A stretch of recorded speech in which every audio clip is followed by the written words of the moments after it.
Alright YouTube, so for this vlog I'll be reviewing the new movie Predator Badlands, which I saw last night with a few friends, one of them being Luke, who, shout out Luke, hopefully we can do a collaboration review of this movie because I absolutely loved it, so I'll do my review in the meantime. So what I love most about this movie is that, honestly, although a lot of people were surprised and some even kind of disappointed that the movie received a PG-13 rating, I think that was amazing to the movie's credit because it proved that, you know, PG-13 sci-fi movies and PG sci-fi movies can be absolutely incredible, that you don't need all this blood gore. Not that I don't necessarily think blood gore in sci-fi movies is cool, but I love how this movie sort of felt like, you know, a lot of fun and still felt awesome and badass while also maintaining like a well-hearted movie, if that makes sense.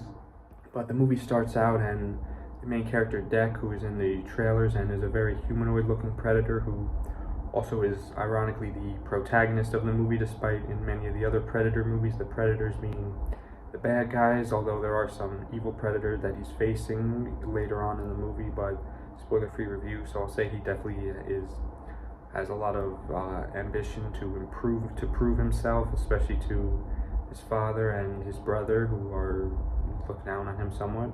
Alright, but I'm going a little too in-depth with plot, so I'll try to keep it minimal because I want to avoid spoilers, but this movie is just so fun and so incredible. I love a lot of the visuals, especially the monster characters and all the aliens on the planet that Predator Deck is hunting. And later he meets Elle Fanning's character, who is a robot cyborg who also has a sister who we meet later in the movie, and her character was very funny and very cute. I really like her as an actress. I think she's really funny, especially in this movie, and kind of reminded me of R2-D2 on, or no, not R2-D2, C-3PO on Chewbacca's back, because Deck carries her on his back and calls her a tool as he views her as a robot, but later they bond and become better friends, which was definitely cool to see. And overall this movie was just incredible.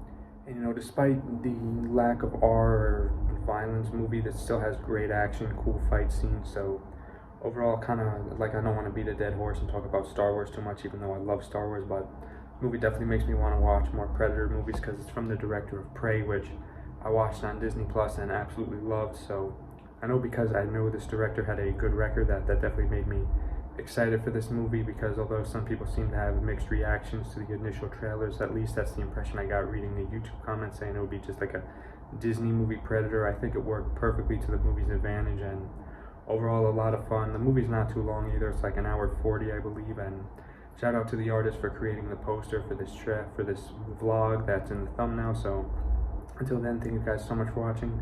Do yourself a favor and see this movie in theaters, even in IMAX, because I've heard it's great in IMAX too, but didn't see it in IMAX because I never see movies in IMAX. I see them on the big screen, and the theater I go to, but it's a point for another day. So overall, great movie, a lot of fun, and it's the first hunt, last chance. Deck has to prove himself.